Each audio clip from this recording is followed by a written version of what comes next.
Buenos días a todos. Vamos a comenzar un curso que lleva por título Verdad, Bien y Belleza en los nuevos caminos de la educación. Me acompañan en la mesa la profesora Juana Sánchez Hey, Jesús Fernández, que es el presidente de la Fundación Fernando Rielo, y Mari Carmen García, también de la Fundación Fernando Rielo. El orden de la intervención es el habitual en este tipo de cursos. Les doy la bienvenida a quienes venís desde fuera de Valencia a Valencia. Quienes no conocíais las instalaciones de la Universidad Internacional Menéndez y Pelayo, pues bienvenidos a esta casa. Y creo que es el curso que vamos a hacer de la Fundación Fernando Rielo este año en la UIM. En primer lugar, nos va a presentar el seminario la profesora Juana Sánchez. Bueno, pues buenos días a todos. En primer lugar, pues la alegría en buena parte de volver a veros, porque este es el quinto año, es decir, desde el 2014, la Fundación Fernando Rielo, en convenio con la Universidad Internacional Menéndez Pelayo, viene haciendo un curso. Por tanto, algunas caras me son muy conocidas, bueno, ya somos más que amigos o buenos amigos, y eso significa que el curso tiene una tradición y que muchos de vosotros os volvéis a matricular en este curso que organizamos. También una alegría por el tema que nos hemos propuesto. Hablaremos de él, no voy a hablar ahora del contenido del curso, pero nos proponemos, como cita muy bien, unas palabras, se dice muy bien en el Evangelio, algo nuevo de algo viejo, en el sentido de algo que es esencial en la educación, que es los atributos de verdad, bien y belleza, pero siempre aquello que es verdaderamente esencial, que es constitutivo de la persona humana, pues se va diciendo de formas nuevas porque nos adaptamos o tenemos que leer los signos de los tiempos. Pues nada más que el agradecimiento a cada uno de vosotros, porque sin los alumnos y los asistentes al curso, pues el curso no sería factible. A la UIM, que es la estructura que nos acoge en este curso, y también la alegría de que en esta ocasión contamos con el presidente de la Fundación Fernando Rielo y su vicepresidente. Pues nada más, bienvenidos y que sean unos días fecundos. Muy bien, gracias, Juana. Tiene la palabra Mari Carmen García Villuela, vicepresidenta de la Fundación. Sí. Bueno, de nuevo, buenos días. Y yo también estoy muy agradecida de poder participar en este curso, junto con las personalidades que van a intervenir en él. Y voy a leer para no alargarme, porque si no empiezo a lo mejor a decir algo y me alargo mucho. Y además tratando un ámbito. ¿Va bien así? Sí. Cuanto más te acerques, mejor. Un ámbito tan esencial para el ser humano como es el de la educación.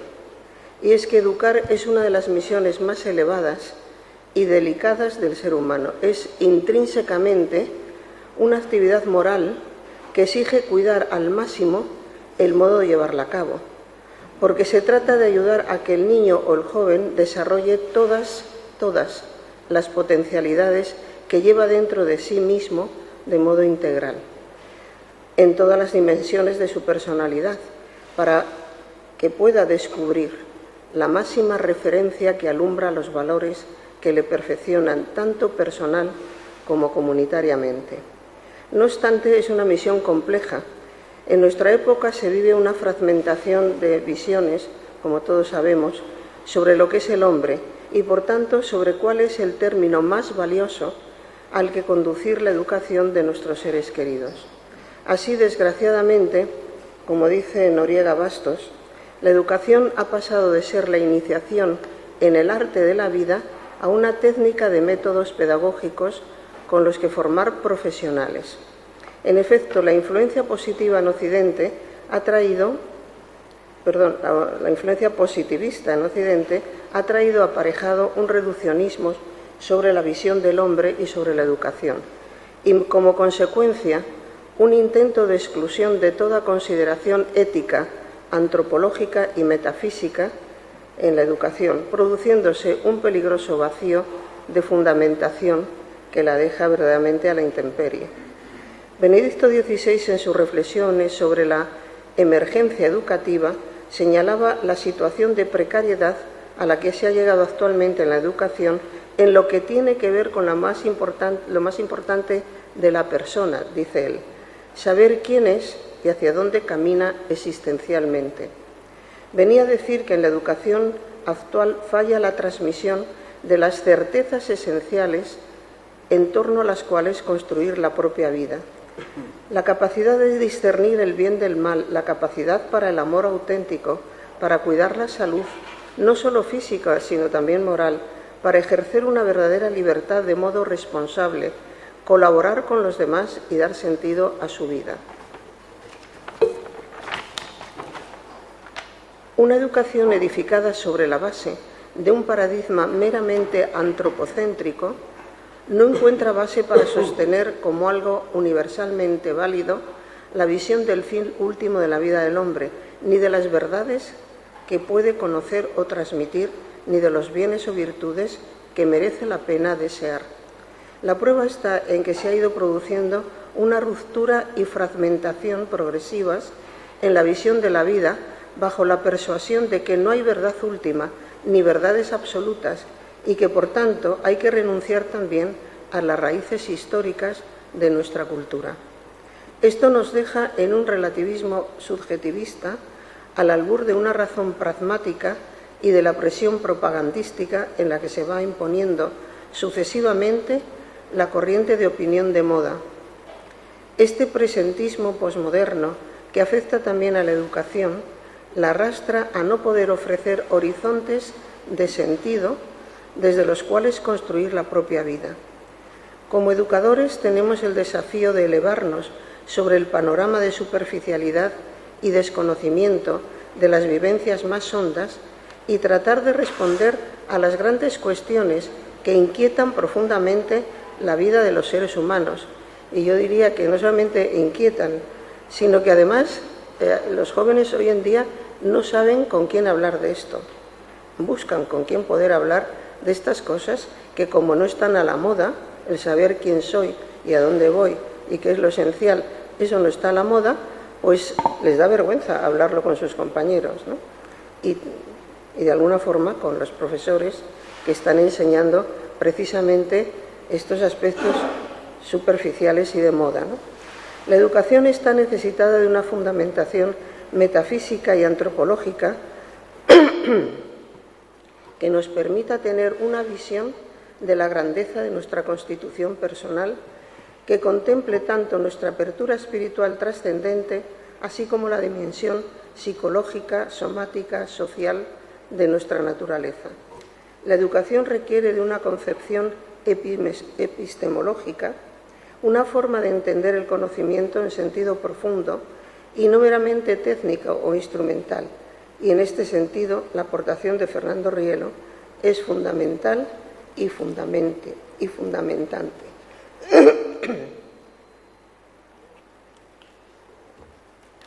En medio de este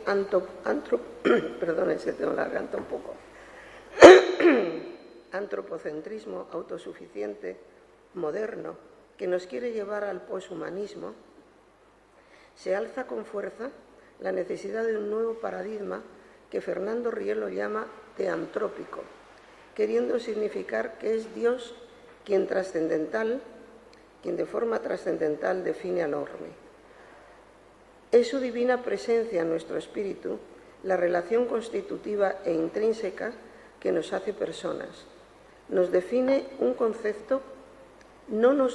concepto como nota específica de nuestra naturaleza, no nos podría definir un concepto, sino otra persona. Y no puede ser una persona finita, sino con capacidad de dar razón de nuestro ser en términos absolutos, de saciar toda nuestra sed existencial y dotarnos de todo cuanto exige el imparable camino de nuestro desarrollo perfectivo. Como dice Fernando Rielo, El ser humano es un ser finito, abierto al infinito por el propio infinito. Finito por la condición creatural de su naturaleza, un espíritu psicosomatizado, pero al mismo tiempo abierto al infinito por la divina presencia en su espíritu que le constituye como persona, a su imagen y semejanza, dotándole de un patrimonio espiritual que lo haga efectivo.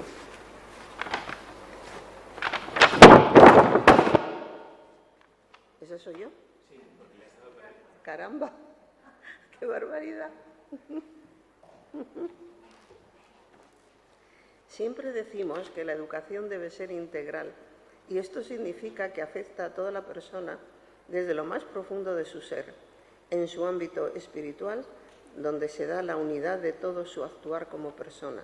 Por eso, para Fernando Rielo, el objeto esencial de la educación es formar el acto espiritual, es decir, el acto propio de nuestro espíritu, de nuestro ser, para que alcance la plenitud de sus capacidades en función de la grandeza de su destino trascendente.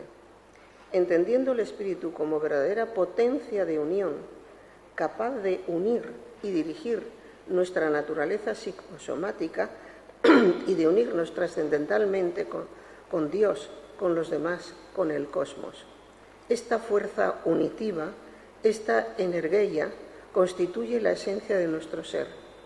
Y Fernando Rielo la llama energía estática.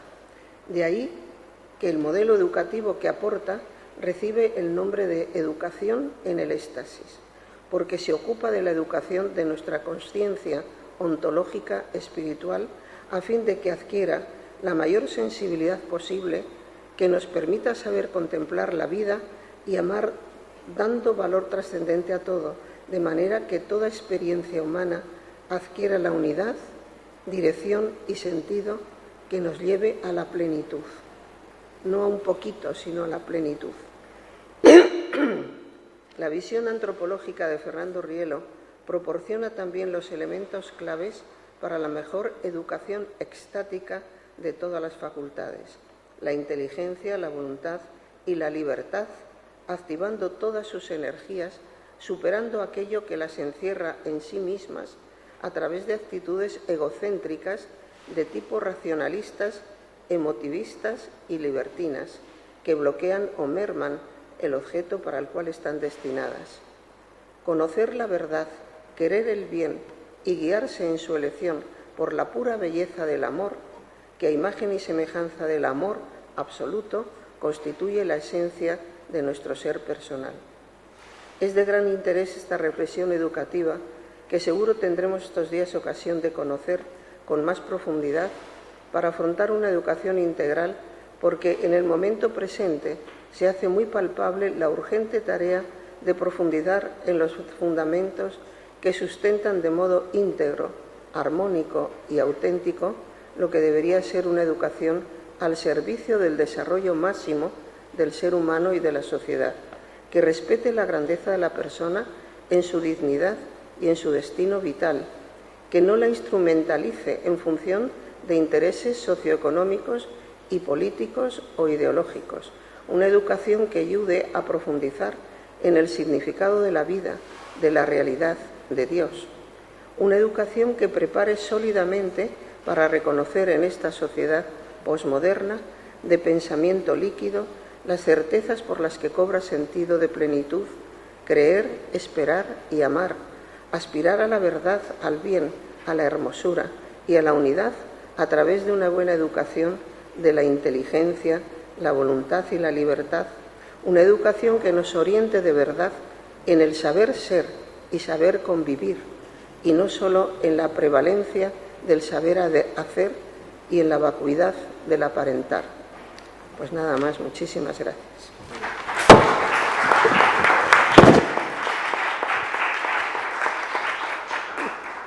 Gracias, Mari Carmen. Tiene la palabra don Jesús Fernández.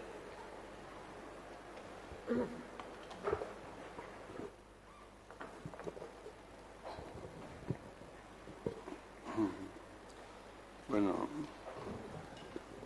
buenos días a todos los presentes.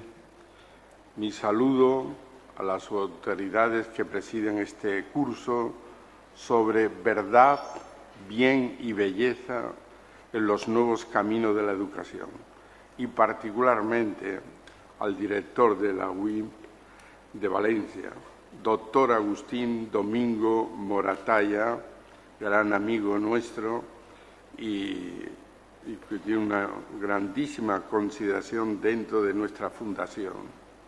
También a la directora del curso, la doctora Juana Sánchez Geis Venegas, y a la secretaria del mismo, aquí presente también, la doctora Ascensión Escamilla Valera. A todos los profesores presentes, a todos los asistentes, que esto se convierte en realidad en un lugar de estudio, de reflexión, pero sobre la base de la amistad y la confianza entre unos y otros. Y también agradezco pues, este rigor académico con que han presentado estas ponencias, y yo diría hasta entusiasmo, y no digamos los presentes aquí en este curso, que han venido incluso de fuera.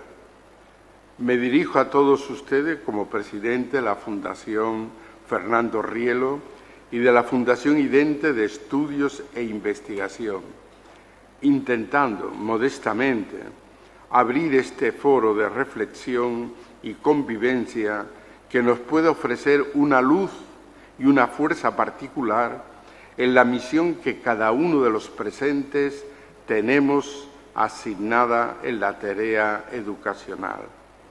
Ciertamente, los atributos de la realidad absoluta, bien, verdad, bien y belleza, son también atributos de cualquier otra realidad, porque ésta nace creadoramente del absoluto. Entre las realidades creadas, la más beneficiada es la persona humana, que posee constitutivamente la verdad, bien y belleza como patrimonio ontológico heredado de esta realidad absoluta. Esta constitutividad hace que la verdad, la bondad y la belleza, inscritas místicamente en la naturaleza humana, abran su finitud, como se ha dicho hace un momento por la vicepresidenta de la Fundación, a la infinitud de la verdad, bondad y belleza divina. El hombre, de este modo, puede progresar en esta apertura al absoluto y hacer que la verdad sea más verdad, el bien sea más bien y la belleza más belleza. A mayor apertura y unión con el absoluto, mayor será, pues, la verdad, el bien y la belleza. Razón tenía San Agustín al afirmar que en el interior del ser humano habita la verdad. Tendríamos que añadir que también el bonum y el pulcrum, el bien y la belleza, inhabitan en el interior del hombre. La raíz y el fundamento de la educación se halla en esta constitutividad apertural al absoluto, que ya lo ha comentado tantas veces y se ha dicho aquí Fernando Rielo, con tres leyes ontológicas. La ley de la inmanencia, por la cual el ser humano posee la capacidad de ser sí mismo, de centrarse en sí mismo y de hacer suya la realidad exterior. La otra ley, la ley de la trascendencia, por la cual el ser humano posee la capacidad de salir de sí mismo, de comunicación con el otro y de unirse con la realidad exterior. Y la ley de la perfectibilidad, por la cual el ser humano posee la capacidad de tender hacia lo más perfecto, al más de sí mismo, de tener sed del absoluto y dirección al infinito.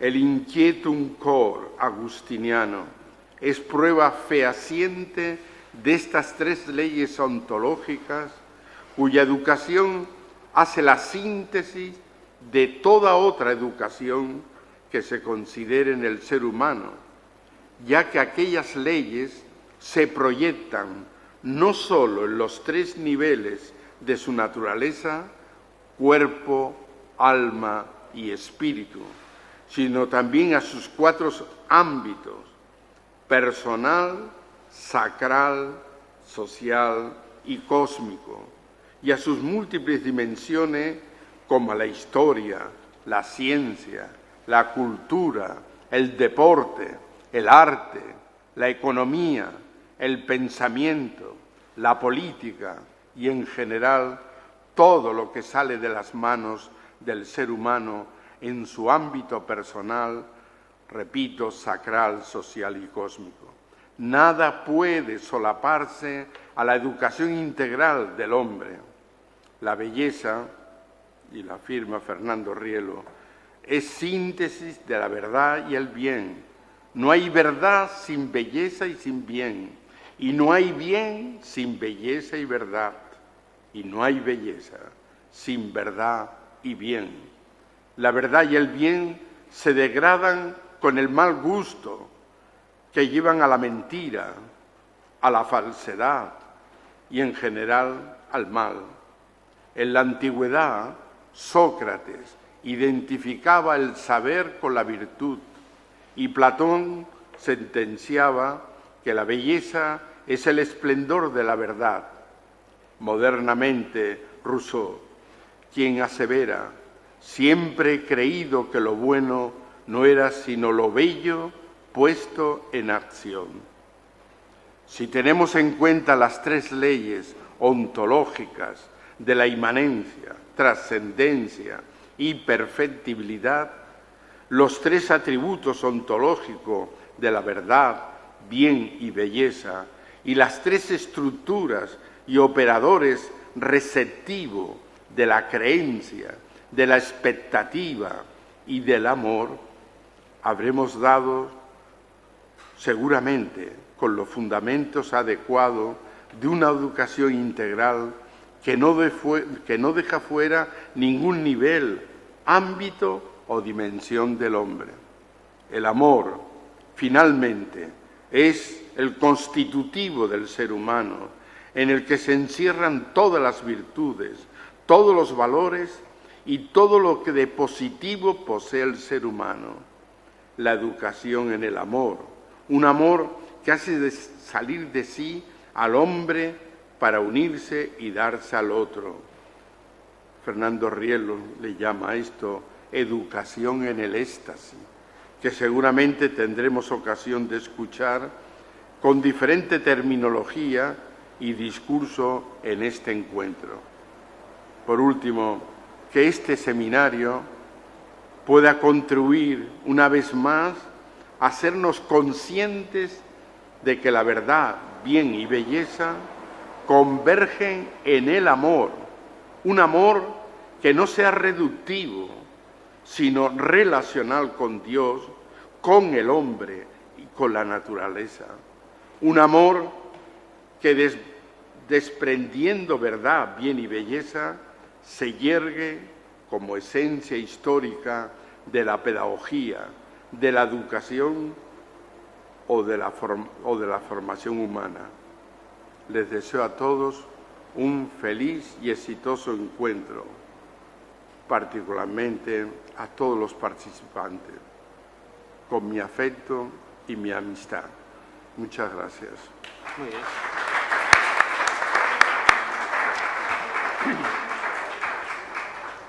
Muchas gracias, Jesús. Ya para terminar este acto de inauguración del curso, me gustaría, en primer lugar, dar las gracias a Ascensión y a Juana por haber sacado adelante este curso en un contexto que no es fácil. Entonces, creo que es de justicia valorar la realización del curso y tener la oportunidad de poder juntarnos a reflexionar sobre estas tres categorías en un contexto educativo en un momento institucionalmente complejo. Entonces, eso hace más valioso el encuentro que vamos a tener y, por lo tanto, exige que aprovechemos con más intensidad en los 2 días y medio que vamos a disfrutar. Daos cuenta también de la altura de los ponentes y la categoría tanto humana como intelectual de quienes participan en el seminario. Es decir, es difícil encontrar en un contexto de esta naturaleza para poder debatir sobre cuestiones educativas con alto nivel a Jaime Siles y a Jesús Conil, a Yolanda y a Juan. Es decir, cada uno de nosotros está en un contexto diferente y habitualmente no vamos al contexto de la filología o no vamos al contexto de la pedagogía, y entonces eso hace más valioso, si cabe, este encuentro. Yo quisiera recordaros también el valor del tema. Cuando uno ve la programación del curso y, por ejemplo, cuando hacemos una memoria de las actividades y los cursos de la UIM, dice, bueno, la verdad, el bien y la belleza. Bueno, ya están aquí los trascendentalistas, porque si recordáis, por poca filosofía que sepa uno, la verdad, el bien y la belleza, pues en realidad son los 3 trascendentales propios de la historia de la filosofía y la historia del pensamiento, y por lo tanto, detrás de esos 3 trascendentales hay una determinada antropología, hay una determinada propuesta, hay un determinado tipo de planteamiento, pero hay una idea clara, y es la posibilidad, no realidad, sino la posibilidad de armonía. La pregunta ¿es posible la armonía como horizonte educativo para que lo bueno, lo bello y lo verdadero no se fusionen, sino que converjan? Porque una cosa es fusionarse y otra cosa es converger. Entonces, el plantearnos si cabe un horizonte trascendental desde el punto de vista educativo, donde se incluya la dimensión estética, la dimensión ética y la dimensión epistemológica, esto es, permítanme la expresión, contracultural. En el sentido de que es muy difícil hoy preguntarnos si es posible esa armonía o esa convergencia de trascendentales fuera de un contexto educativo, de un contexto filosófico. Y esto es importante desde el punto de vista antropológico en un momento en el cual religiones, tradiciones educativas, tradiciones políticas y tradiciones culturales en realidad se caracterizan por la fragmentación, por la atomización, por la dispersión, y entonces aquí pues 20 personas deportivamente y en clave contracultural van a preguntarse por si es posible esa convergencia de tradiciones en un contexto, repito, de fragmentación, de atomización, de enfrentamiento y demás, y por lo tanto también hace valiosa la reflexión que vayamos a tener. En segundo lugar, no sé si les suena el tema del pacto educativo, ¿vale? Ahora va a venir la campaña electoral, hoy o esta semana, pues todos sabemos que va a haber elecciones, y una de las palabras mágicas, uno de los temas talismanes van a ser el pacto educativo. ¿Bien? ¿Sobre qué? Porque, claro, podemos hablar de pacto educativo y el debate fundamental, recuerden, el año pasado se disolvió, se rompió la comisión que promovía el pacto educativo y había un debate fundamental si más presupuesto, si menos presupuesto y si es un pacto sobre la calidad o un pacto sobre la equidad. Los defensores de la calidad y los defensores de la equidad se han olvidado de algo clave y algo fundamental, y es, en realidad, tiene algo que ver con un proyecto antropológico equitativo y exigente. Es decir, hay una cuestión por la cual el pacto fracasa, y es no hay una reflexión antropológica para unir y para cohesionar en clave ideal, en clave de sueño, en clave de encantamiento de la equidad y la calidad. Entonces, yo creo que nuestras reflexiones pueden ser valiosas porque cuando los distintos partidos o las distintas fuerzas políticas se planteen el tema del pacto educativo, pues en algún momento tendremos que preguntarnos, bueno, ¿qué horizonte antropológico, qué convergencia de valores hay? ¿Tendrá algo que ver la estética con la ética, con la política y con la verdad de las ciencias? Es decir, en algún momento este tipo de preguntas tendrán que entrar en el pacto educativo o en la futura ley educativa que los futuros partidos políticos se planteen. Entonces, no quiero decir que las reflexiones que hagamos aquí tengan trascendencia electoral, pero tenemos que darnos cuenta de que en el debate instrumental de los partidos hay algo que está faltando y que nosotros tendríamos que que reivindicar, tendríamos que reclamar, y es esa, podríamos decir, esa visión antropológica, que no es una visión de partido, que no es una visión de una determinada religión, sino que yo creo que las personas que van a hablar aquí a lo largo de estos días en realidad tienen esa grandeza de miras, esa grandeza de horizontes, y entonces, aunque estemos, podríamos decir, seamos herederos de Fernando Rielo en determinado tipo de planteamientos, yo creo que las pretensiones de la familia que hoy se reúne aquí para plantear las cuestiones de carácter educativo y antropológico tiene pretensiones transpartido, transculturales, transreligión, y que tienen valor más allá de una religión, de una tradición o de una generación como fue la de Fernando Rielo o como es la nuestra. Entonces, yo creo que tendríamos que salir de ese contexto intrageneracional para situarnos ahí. Y por último, me gustaría apuntar en una dirección, porque no sé si sois consciente que ayer el Papa Francisco invitó a un encuentro que habrá en el mes de mayo sobre un pacto educativo global. Entonces, pensad un poco que las reflexiones que podemos hacer aquí y podemos tener aquí, pues pueden contribuir directamente a la reflexión sobre un pacto educativo global. Entonces, os invito a que pensemos que hay varias dimensiones del pacto educativo. Hay un pacto educativo global al que el Papa nos invita, pero la invitación que hizo ayer el Papa, en los 2 minutos que duró la nota de prensa, él dijo, en el contexto de diálogo interreligioso en el cual estoy trabajando. Es decir, ese pacto educativo global es una invitación a instituciones educativas internacionales para que desde distintas perspectivas religiosas trabajemos en esa orientación. En segundo lugar, el pacto tiene una dimensión nacional.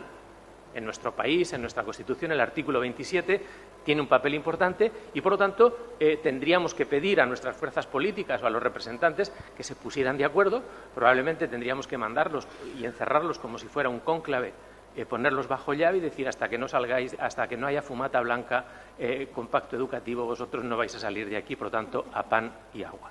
Y, en tercer lugar, hay una cuestión importante cuando hablamos de pacto educativo y yo creo que eso va a aparecer aquí en las reflexiones de hoy. Yo conozco a algunas de las personas que van a hablar estos días y les puedo asegurar que el pacto educativo tiene una dimensión brutalmente corporal y de reflexión sobre la unidad de bondad, verdad y belleza en cada uno de nosotros. Es decir, vivimos disgregados, vivimos dispersos. Nuestro cuerpo va por un lado y uno está aquí sentado, pero ¿dónde tendremos la cabeza? Nuestras manos van en una dirección, nuestro corazón va por otra y nuestra cabeza va en otra. Estamos ya pensando lo que vamos a hacer mañana, cómo va a ser la clausura, porque estamos inaugurando esto y ya estamos pensando en la clausura. Es decir, hay una reflexión clave cuando hablamos de los 3 trascendentales y es la pregunta por las diferentes dimensiones de la armonía. Hay una armonía global, hay una armonía social y política y luego también hay una desarmonía estructural en nosotros. Vivimos desarmónicamente, desestructurados, y por eso necesitamos cursos de mindfulness, cursos de coaching, cursos de espiritualidad, cursos de mística, cursos, no sigo, pero pensemos que la propuesta que vamos a hacer y las reflexiones que vamos a hacer aquí van a ser educativamente muy importantes, pero en esa clave, en una clave que va a ir de lo micro, de cada uno de nosotros y ver esa armonía, cómo la gestionamos en nuestro propio cuerpo, que muchas veces va por lugares distintos a nuestro corazón y nuestra mente, cómo a nivel social tampoco se da esa armonía y cómo a nivel global vivimos en un contexto, podríamos decir, de fragmentación. Entonces, para terminar este pequeño speech inaugural, en realidad os invito a que aprovechéis estos días para pensar en esas 3 claves, porque van a ser 3 elementos que van a guiar nuestro curso académico, no solo desde el punto de vista institucional en la universidad, sino desde el punto de vista político e incluso desde el punto de vista religioso o interreligioso. Para mí es un honor inaugurar este curso, compartir con la Fundación Fernando Rielo, con Juana, con Ascensión, con los responsables de la Fundación este tipo de iniciativas y yo espero que sigamos realizándolas a lo largo del tiempo y nos demos cuenta de que lo que hacemos aquí, aunque seamos pocos, aunque creamos que esto de los trascendentales es una aventura medieval y demás, en realidad sigue teniendo valor y sigue siendo muy importante porque supone el diseño de un horizonte que a veces y cotidianamente desaparece en nuestro día a día. Entonces, os invito a que aprovechéis al máximo estas jornadas y yo no quiero enrollarme más porque a quien tendréis que oír ahora como primera ponente brillante será la profesora Juana Sánchez Gey. Muchas gracias por asistir al curso y, sobre todo, repito, yo tengo que irme a evaluar y examinar trabajos de fin de máster, pero, por favor, aprovechad al máximo el tiempo con la profesora Juana, con Jesús Conil, que viene ahora de examinar también trabajos de fin de máster, y, por lo tanto, disfrutad el encuentro y la calidad de los ponentes. Gracias por la intervención vuestra y adelante con el seminario.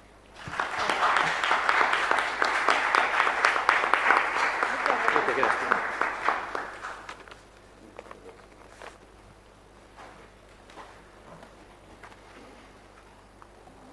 ¿Te presenta?